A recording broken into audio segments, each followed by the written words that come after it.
Welcome to Raw and Real Entrepreneurship, the show that dares to bring the no-nonsense insight to those who have the courage to start, grow, and scale a business. Here is your host, entrepreneur, investor, and best-selling author, Susan Sly.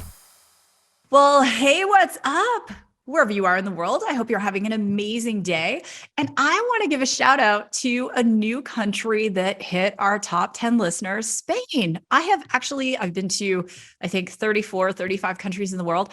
I have never been to Spain. So I want to give mad love to the people of Spain. I love that you're in the top 10 and our top 10 is growing. So make sure you are following us on @RawandRealEntrepreneurship on Twitter, on Instagram, and go to SusanSly.com and all the latest shows are up there and the show notes. So if we talk about anything in the show, we will absolutely put a link in those show notes. And I just want to say that before we got into today's show, and I always am having a conversation with the guest, I had to remind myself, oh, wait a minute, you've got to do a show, because we were finding out, oh, we know this person in common, that person in common. I'm just so excited he's here.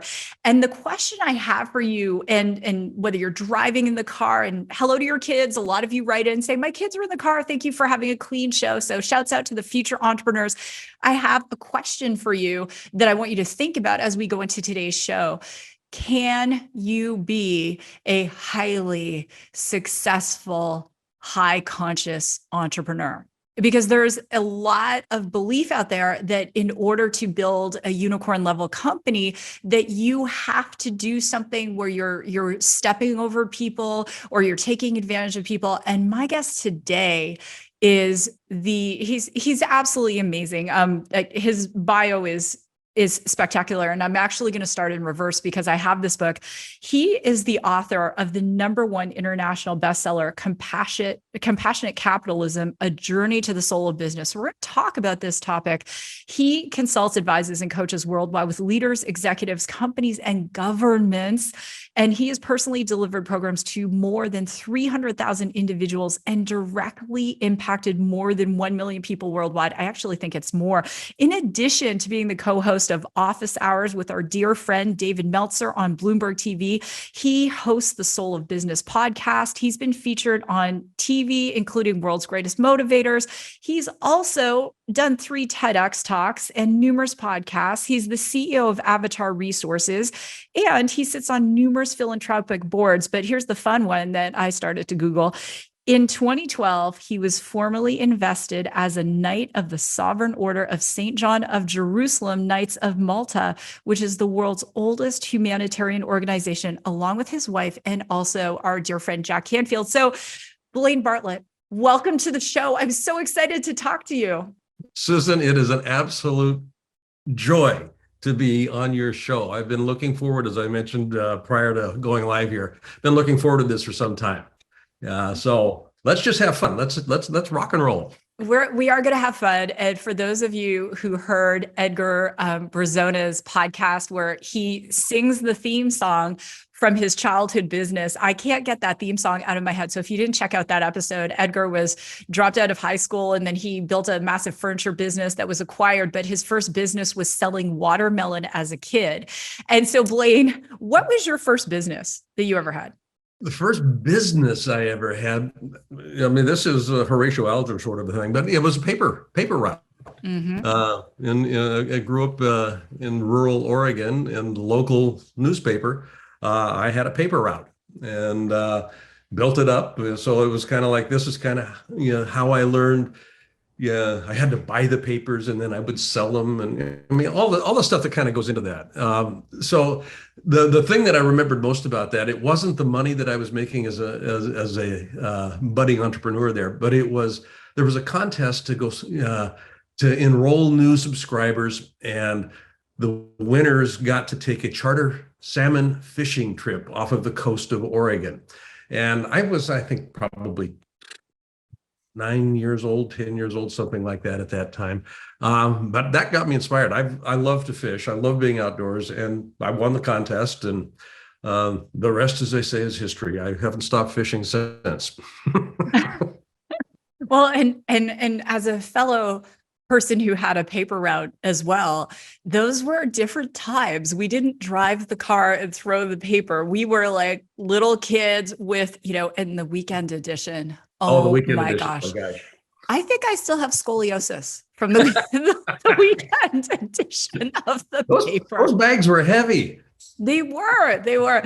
So we were talking before the show about this concept of this, like high conscious, this beautiful sort of persona or archetype of a person who could be high conscious, who could be spiritual, as opposed to dogmatic. And then we start to have this conversation about, do successful entrepreneurs have to be gurus these days, right? And so I'd love to get your take on that, just thinking about like Elon Musk, Mark Cuban. So we see these leaders, these founder leaders, Jeff Bezos, who have these larger than life personalities. They do one tweet and suddenly a cryptocurrency goes up. In your opinion, to be successful as a founder, do you have to be a celebrity these days? Absolutely not. Absolutely not. I think the availability of media and the access that we have to these personalities kind of skews the idea of what it actually means to be a leader, to be a successful entrepreneur. I honestly believe, Susan, that business approached appropriately, business is a spiritual discipline because it will bring out either the best or the worst in somebody. And if I'm looking for fame as the mechanism by which I actually can leverage my company's success, I'm pointing in the wrong direction because fame is elusive. Fame is transitory. Fame is subject to the whims of all kinds of things that are out of my control. If I'm looking at how I define success, and I think that's a really key question, how do I define success?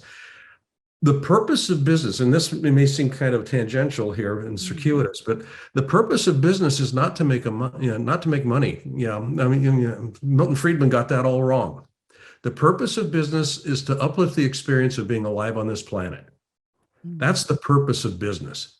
And if the businesses that you're operating, the businesses that you're running, and the product and service that you're offering out into the consuming public will actually uplift the experience of being alive, in the consumer's life, they will beat a path to your door. You won't have to worry about making money.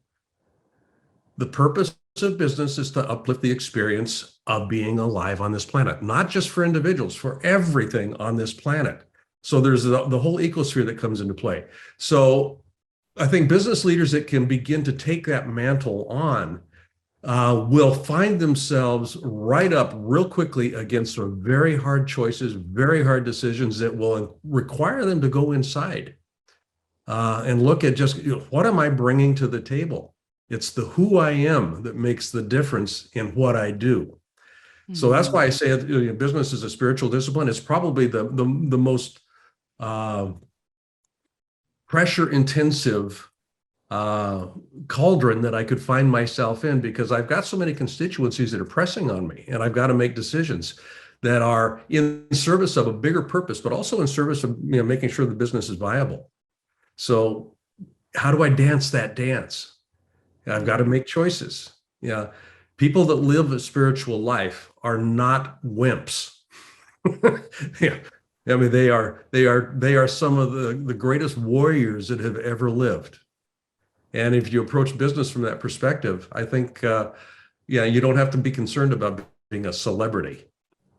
That's beautiful. I wrote that down. Business is a spiritual discipline. And to that point, that experience of being in the zone, right?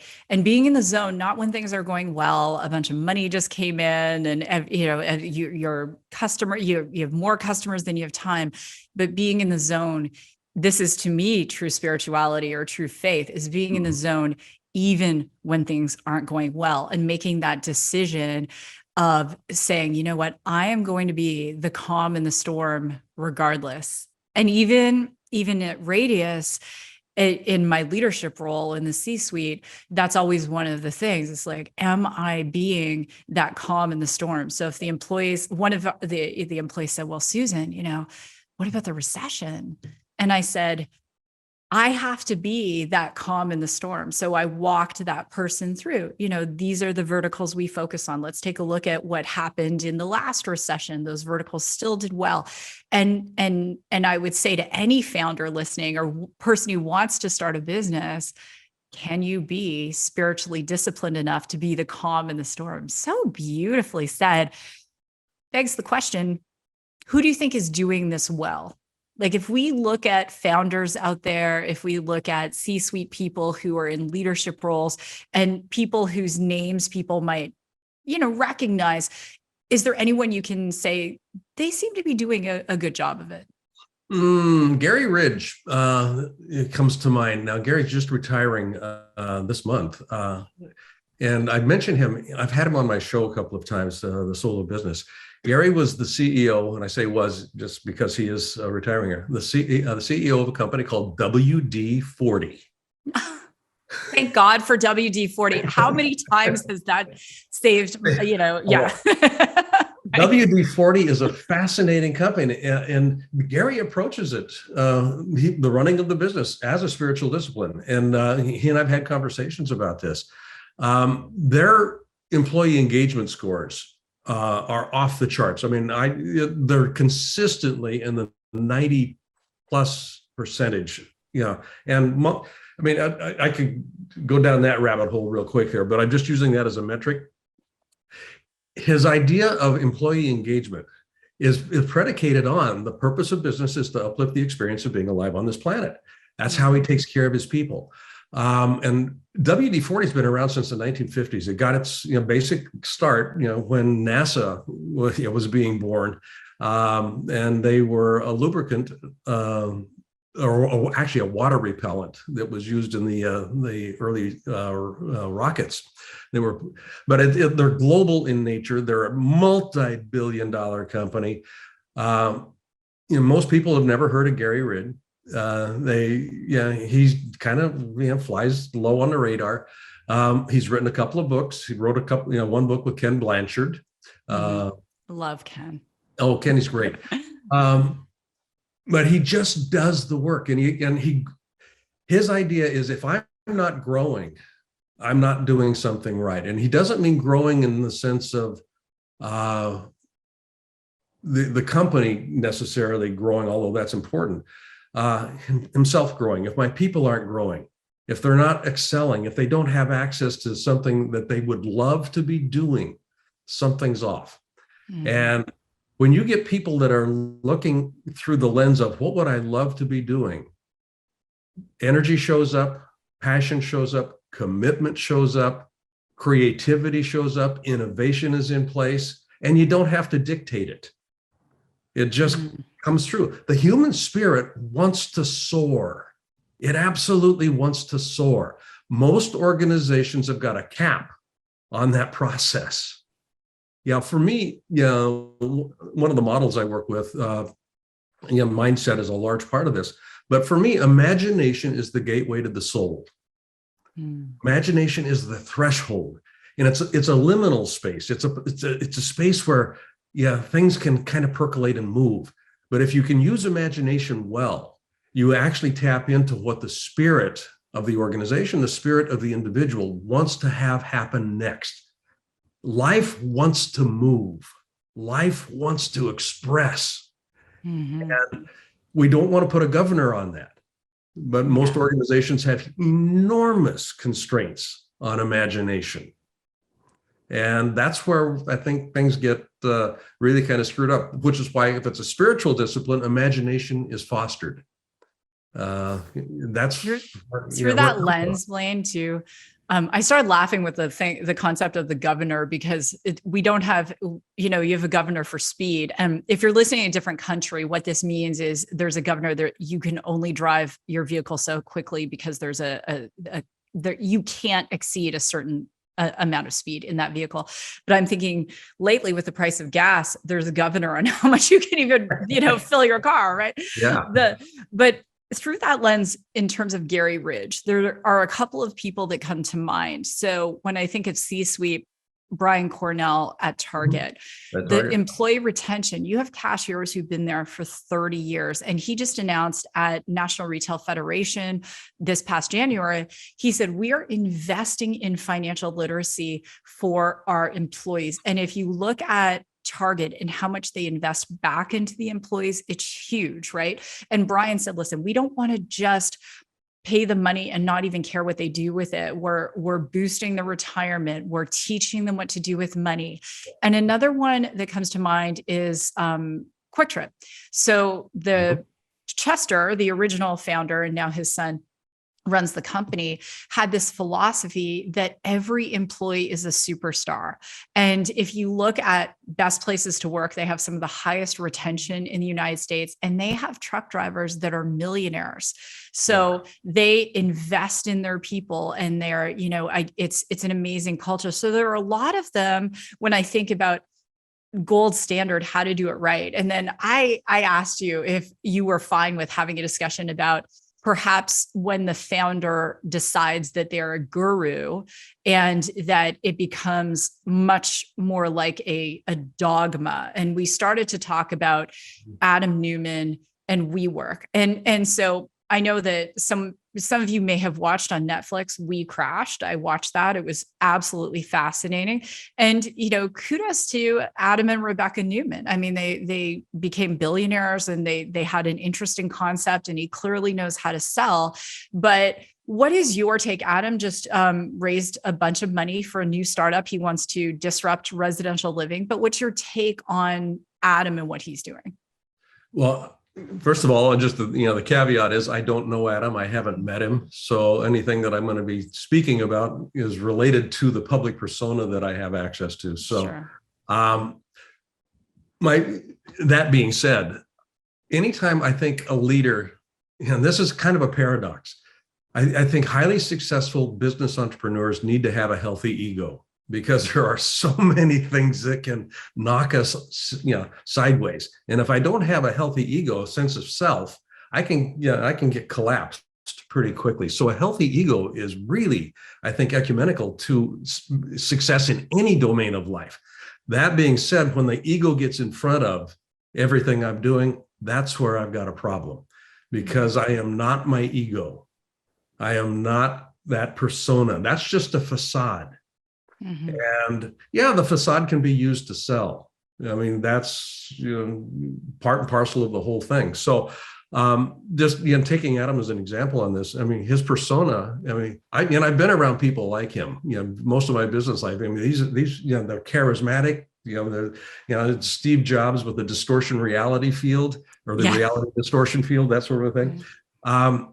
You can get sucked in with the gas. It's just kind of like, whoa. You've got to be careful with that. When you start, consuming your own material, that's where it starts to get, kind of off course. So I don't know what Adam's going to do with this. I saw an article literally today. I think it was an Inc. magazine that was saying, we'll see what Adam has learned. I mean, that was kind of the byline. We'll see what Adam has learned in this next enterprise. Did he learn anything from We Crash? Yeah. So I hope he did. I mean, I love the energy. I saw the movie, just the idea, that was presented. We worked as a spiritual enterprise. I mean, the intent was to uplift the experience of being in a collaborative environment. And you gotta, there's a business to deliver that idea. And if the business gets in front of the mission, then you got some problems. And most organizations find the business getting in front of the mission. Yeah. And it can happen. The saying, money doesn't change who you are. It only amplifies what's already there. And with Adam, and I do not know Adam at all. But I think whether it's Adam or it is Sophia Amoruso with Nasty Gal, and then that business imploded, and then she raised a bunch of more money. It's interesting in the United States how Silicon Valley just seems to love that persona, and they will throw money at that type of persona. It's that I know someone, Blaine, who all they have to do, there's a massive technology company that has a venture cap fund. And the last time that fund wrote them a multi-million-dollar check, they literally went in with a napkin because they just keep going out there and going out there. And it's that hungry fighter persona. And can you be spiritual and a hungry fighter and without getting drunk on your own ether? And as Wayne Dyer, who, I believe you knew, and I knew, Wayne used to say, ego stands for edging God out. Yeah. Yep. And that's, exactly what happens when we let and everybody needs an ego. I mean, on this physical plane in which we exist, an ego is absolutely crucial, to being able to function effectively, but it's not who I am. The who that I am is a spiritual being. I mean, spirit moves to and through me. And I'm not talking God in that sense. I'm talking about the life force that emanates and actually mobilizes me, but it also energizes and mobilizes my company. Mm-hmm. My company has a soul. The name of my company, Avatar Resources. Avatar, Sanskrit word, means idea in physical form. Mm. That's the meaning of this. So when you think about this, Buddha was an avatar. Jesus was an avatar. My company is an avatar. I'm an avatar. I'm an idea in physical form. You're an idea in physical form. And that idea is what looks to be manifested as fully as it can be possibly expressed. And for your listeners, your kids are ideas, not your ideas. They are their ideas in physical form, looking to be manifested in unique, powerful ways. And when they get, captured by their ego, they think that that's the who that I am. It's not the who that I am. When I say I love you, I really want to be questioning who's the I that I'm speaking about, and who's the you that I'm speaking about. When I love my company, who's the I and who's the you? That question causes a pause. If it's egocentric, we're going to have an interesting dance. If it's something more spiritually oriented, and I say spiritually, not in a religious sense, I'm talking about life force looking to be expressed fully. That's a fascinating concept to leverage. And to your point that you said, every company has a soul. So the combined consciousness of employees, as an example, it really starts from the top down. And Mark Devine is a dear friend, and Mark has been on the show a couple of times. And, he had Seal Fit, 5 New York Times bestsellers. And Mark and I have had a lot of conversations about consciousness. And sometimes as your company goes to one level, the people that take you to one level are not the people that take you to the next level. And there's either one of two things happening. If I had to step back, and Blaine and I are very likely going to be getting together and having this whole conversation in person, because I remember I was trained in muscle testing by Dr. David Hawkins in person back in the day. Oh my gosh. And so I'm talking OG, like muscle testing and thinking about that combined consciousness and the scale of consciousness. And so one of the conversations, I want to get your take on this, Blaine, that Mark and I had is that, can you have a high conscious company that is really working to serve humanity without having a high conscious CEO? And when do you decide what form of consciousness you want to have at different levels of the C-suite? And some of you listening are like, Susan, what the heck are you talking about? And I'll just bring it into an example, and then I'm going to, I give the baton to you, Blaine. So as you were speaking, I was thinking about Blockbuster. So Blockbuster, I've spoken about on the show as a case study. So my listeners know I spent the last 3 years studying executive education at MIT. So we had a lot of case studies. And I don't mind talking about companies that went defunct from the vantage point of loving the process and not being critical, because it's a learning opportunity. So I want to disclaim that. So thinking about Blockbuster, the issue they had was that egocentric ether piece, which was people will love, the CEO was quoted as saying, people will still want to come in for the popcorn. He did say that. Yeah. And what he wasn't seeing is that to really serve people was about meeting them where they were at. It's the same thing with autonomous checkout. It's not the best interest of the customer to have to scan all their own items and wait for someone to come and, help them and do the process. That's making your customers do more work. And so even at Radius with our AI that we use, it's like, how do we help humans enjoy this process more, right? So thinking about that, thinking about the, at what point is it in an organizational evolution that an organization is going to fail? It's one of two things: that what the organization is doing has dropped in consciousness and that it no longer serves that group, or that the organization is ascending and that C team isn't ascending with them. Like we're either growing together or we're growing apart. So let me ask you, just based on this dialogue, because I know you're like chomping at the bit to get in there.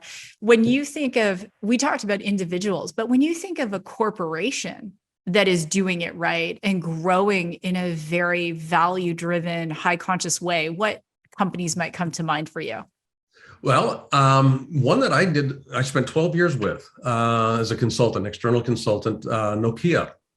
Yeah, Nokia, when I started working with them, it was shortly after the Soviet Union had collapsed. And Nokia is a Finnish-based company. And when the Soviet Union collapsed, about 80% of Finland's GDP just disappeared overnight. I mean, it just, the market just evaporated. And so the then CEO of Nokia committed suicide. And then they brought in a fellow by the name of Jorma Ollila. Jorma came over from Citibank. And Jorma, kind of looked around and said, we've got this underutilized asset and we're going to bet the farm on it. Now, this is a very truncated history, but we're going to bet the farm on it. Now, Nokia is about 140 years old as a company. They've gone through rebirth cycles a number of different times. But at that point in time, and this was about 1984, I believe it was, Jorma said, we've got this small little telephony division. Let's leverage it. And Nokia, along with Ericsson, had invented the GSM standard that's used globally today for mobile phones, and they weren't leveraging it. It was developed primarily for use in the Nordic areas where spaces were very large and analog communication was difficult. So this GSM standard came into play. So long story short, Jorma imbued the organization with this can-do attitude, but also very, very uniquely Finnish, with humility. Can do with humility. And Nokia was a fifth-tier player at that point in time. I started doing work with them about 1986, 85, 86, right about that time. And they were in the midst of divesting, because at that point in time, they had a rubber, they were selling rubber boots, they were selling tires, they were selling farming implements, they were selling TV sets. I mean, they were a conglomerate in that sense. They started divesting everything. And I was part of that whole process and worked a little bit with them around that whole divesting strategy as a setup to leveraging the telephony. Now, where this is going is the idea of connecting people. This was the mantra, and this was what became the soul of Nokia. This idea of connecting people through the use of telephony. And 1996. I'm sorry, 1996. I'm got my decades wrong here. 1994 is when this happened. 1996 is about when I started working with them. And by 2000, actually by 1999, they were the number one player in the space. They had overtaken Motorola. They had bypassed Ericsson. Nokia was the mobile phone giant in the world. They were also the largest seller of cameras in the world. They had eclipsed Nikon, they had eclipsed Sony, all of this stuff because the phones were embedded, cameras were embedded. Now, where I'm going with this is they were hugely successful, and I co-led a major initiative, their leadership initiative, for about 12 years, working with their emerging leaders in how do you, number one, get to number one? And then number two, how do you stay in number one? Mm-hmm. Yeah, because to your point, it's different. Yeah, growing is different than building, and building and holding is different than emerging. I mean, all of that stuff kind of came into play. So the mindset conversation was very crucial. What held it in place were 4 values. And they had 4 very distinct values. And I cannot remember a time in 12 years when I was in a meeting with any Nokia group where these 4 values weren't front and center as part of the conversation, particularly if decisions were being made. Mm-hmm. Any decision, and it could have been a small one or a large one, they were run through these 4 values. Now, they didn't look for perfect fit, but they wanted to be sure that they were being vetted and that people were aware of how these values came into play in these decisions that are going to be operationalized in the business, because these 4 values are our guiding principles. And this keeps us connected to our soul. That was the intent. They keep us connected to our soul. So leadership changes. Jorma ended up retiring, moved into a chairman position. They brought a couple of other folks in, and this was early 2000s when things kind of started getting really funky, and they lost connection. They started, the values conversations, and this was the tipping point. The value conversation was not being held. So how do you keep connection to a soul? You keep it through the disciplined use of value structures, not espoused values, but values in practice. And there's a big, big difference between those two. Yeah. My wife, founded and runs the Unstoppable Foundation. And they've got their value core, and every week they have meetings with the entire organization, and somebody in the organization, their job in that meeting is to make a presentation about something that they've done or a decision that the organization is faced with relative to how does it impact one of our values, or how do our values impact that decision. It's constantly in front of people. And that's how it stays connected. Yeah, and that is so powerful. I love the Nokia story because I remember having the Nokia phone, right? Yeah. Oh, yeah. And to your point, when the company loses the values, that is a big problem. And there are companies I'm sort of watching right now that are going through some challenges because they grew either too fast, so the values just were put off to the side, right, or they had a big restructure and the people who came in don't align with those values that perhaps they should, or they're in the process of figuring out what their values are. As you shared that story, a little story that we're at Radius. So we have this new team. It's about 6 weeks old, and they're just on fire. They design everything that we put together in a pitch. And for Radius, when we're going out and we're doing customer facing presentations, they're all with enterprise level customers. So I bring the team together and I said, there's only 2 questions. You can design whatever you want, just answer the 2 questions. And they're like, oh, okay. What are the questions? I said, does this build trust? Does it lead to wow? And so one of the engineers said to me, she said, you mean that's it? I can do whatever I want? I said, yeah. But if it doesn't answer both of those as yes, then you need to figure it out, how to shift that. And so even, in a meeting yesterday, we're having the meeting and she's like, should I do this? I said, trust and wow, that's it. And one of our engineers, he was formerly with GoDaddy, and what they used to ask at GoDaddy before Bob Parsons sold the company for, I don't know how many billion, was, does this build trust? Is this easy to use? Mm-hmm. And I think that, Blaine, to your point, founders, companies, you've got to figure out what those guiding questions and those guiding values are. And if every employee isn't living into it, it is going to be disjointed.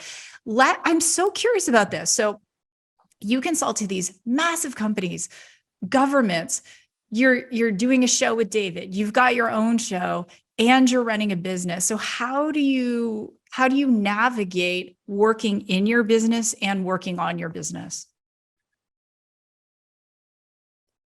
Because that's something I struggle with, honestly. Like, Working in and working on, honestly, the bottleneck here, and this is why I'm having difficulty with the question. No, I don't skip work. I don't skip. What I do is an expression of who I am. And that takes a lot of different, forms. Working, what's the activity? So and David and I have long conversations about this. I'm not busy, I'm active. And there's a difference there, because busy, there's some connotation. Language creates reality, and it's also a reflection of reality. So I'm very intentional about the language I use for, in my head, my self-talk. How do I talk to myself? Am I working in the business? Am I working on the business? It's not work. It's kind of like, what am I paying attention to right now, and what needs attending to? That simple shift in linguistics takes what needs attending to right now. And this, it moves it, then I get, questions around, is it urgent and is it critical? Those two things. So that helps with my prioritization. But I want to, that whole value conversation that comes into play as well for me. And one of the things, David White, and this is a paraphrase, David White's a poet, and lives not too far from me here. And he writes some amazing poetry. But one of the things that he said in one of his poems, and I'm paraphrasing here because I kind of bastardized it in a sense, I've made it my own, is when you lose your values, the world can't find you. Oh. And for an entrepreneur, his original phraseology was, when you lose your vision, the world can't find you. I think it's more than that. It really is about the values. When you lose your values, the world can't find you. And you're actually isolated, you're stranded, because values cause, they are the filters for behavior. And if I'm looking to make a difference, I have to have values that make a difference. So to your, the two questions, does it engender trust, and does it cause wow? That's the purpose of business. Uplift the experience of being alive on this planet. Do people trust that you're able to do that? And then they will go, wow. And then they will pay money for that. Yeah.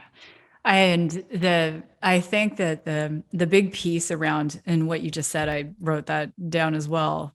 When you lose your values, the world can't find you. Because as entrepreneurs working in the business, on the business, there are different things that have different levels of joie de vivre, right? So I'll give you an example. So for me, I love when I have that time to create. So write a blog or, do the show. And then I might finish doing this show, and then I'm in an accounting meeting or a meeting with attorneys or something like that.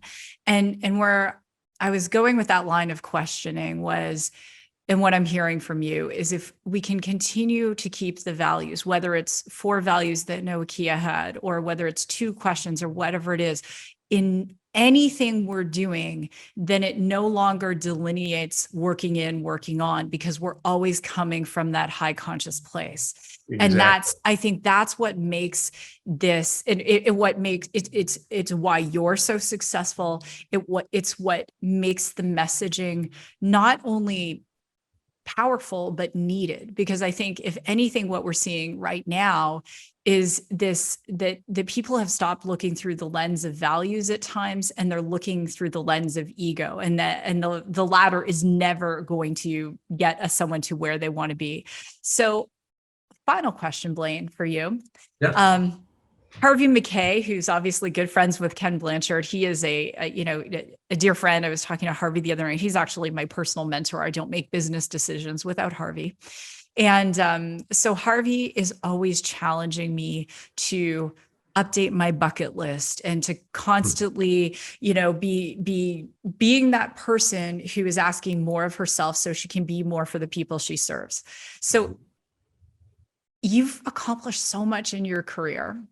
And my question for you is, if there's something that you could achieve that you haven't achieved, and of course you can achieve it, just for all of the listeners, because they will look at you and as they Google you and look at your website, they're going to be like, he's so amazing. What is something you haven't done yet, but you'd love to experience in your career? In my career, compassionate capitalism. That if business leaders, and this would be what I would love to accomplish, is business leaders realizing that they have it literally is a moral obligation and a moral responsibility and a moral opportunity to take responsibility for the quality of the whole. Every decision I make as a business leader has ripple effects. It's not just quarterly. I scuba dive, I fly, I'm an aerobatic pilot. I mean, I've done all kinds of stuff. Rainwater today has forever chemicals in it. You cannot find rainwater on this planet that doesn't have forever chemicals in it. In the bottom of the Mariana Trench, you'll find microplastics. These are the consequence of people making decisions in businesses. And this isn't pejorative. I mean, it's just, they're not conscious. Compassion is impossible without the experience of connection. I want people, and this is my dream, is I want business leaders to feel connected to the whole. And that informs the decisions that they make. They will behave compassionately in the decisions that they're making because they know it has consequences. There are ripple effects. And this is why it's a spiritual discipline. It forces me into making some very hard choices. And I say hard choices in the sense of, a trade-off, for profit is an easy one to make. I can make that choice all day long. A trade-off, a decision where I sacrifice massive gain for incremental gain because the incremental gain has a long-term benefit. That's a big deal. I think every business leader should take the Hippocratic Oath. First, do no harm. We do that. I mean, that would be my dream. I second that. That's what I'm striving for. That I haven't accomplished it, and that's I'm on the road. Well, that compassionate capitalism, it is possible. And it's needed. There's no question, this is not a political statement. There's no question that we're in a very changing world, a very changing economy. And to all of the small business owners, or if you're thinking of starting a small business, really think about Blaine's words today and follow him on social media, follow him on Facebook, on Twitter, on Instagram. He's an avid tweeter, which just made my little heart happy. I have a team that runs all of it, but I'm my own tweeter. So I love Twitter. So that whole aspect of starting a business, launching your business, scaling your business, what are the values you're living into? Who are the people you're serving? What is the change you're going to make in the world? And if you focus on the right things, the profit takes care of itself. It takes care of itself. I grew up in nature. I grew up on a farm. And one of the things that I've learned, nature's my biggest teacher. There is nothing in nature that has the purpose of accumulation as its primary marching orders. Everything in nature serves as a center of distribution in some way, shape, or form.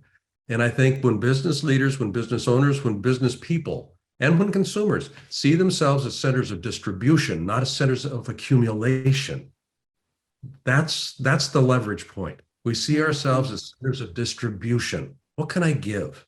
What can I give? Yeah. Not what can I accumulate? Yeah. Life looks for flow. And if it's not flowing, it's stagnating. Oh, Blaine, so beautiful. I hope everyone feels like I do, that this is what the shows that you just listen to and you just feel better. It's like, it's like you've had 8.5 hours of sleep and your adaptogens and you're just like, and I'll just candidly, and talking, just knowing like Mark, Victor Hansen and Crystal, who've been on the show in common and other people in common and talking to you today, it elicits the same sense of this beautiful consciousness that is experienced by not just myself, by listeners, but with Wayne or John DeMartini was on the show, and and that's why business leaders like yourself are so important to really remind us all that when we get off course, when we get out of alignment, it's that time to go within self and ask ourselves why we're doing what we're doing. There's nobody and nothing out there except me. Everything is a reflection of my internal dialogue, my internal conversation, and my internal reality. I want to manifest out there deliberately and intentionally what I would love to be experiencing in here. And there's a reciprocity with that. Well, Blaine, we're going to have to do a part 2. So when I come to Bellevue, the listeners, maybe Blaine and I'll just do a show and just talk about all sorts of stuff. You never know. Those are my favorite shows. So Blaine, thank you so much for being here. It has met every expectation I thought I was going to have. Well, thank you. Thank you for that. Well, wherever you are in the world, if this show has uplifted your soul today, please tag Blaine and I on social media. All of his social handles are in the show notes on susansly.com. And by all means, we would love a great review. And just as a reminder, if I read your review on the show, we are going to send you a gift card. Like, how cool is that? So don't forget to leave a great review and check out other episodes of Raw and Real Entrepreneurship. And with that, God bless, go rock your day, and I will see you in the next episode.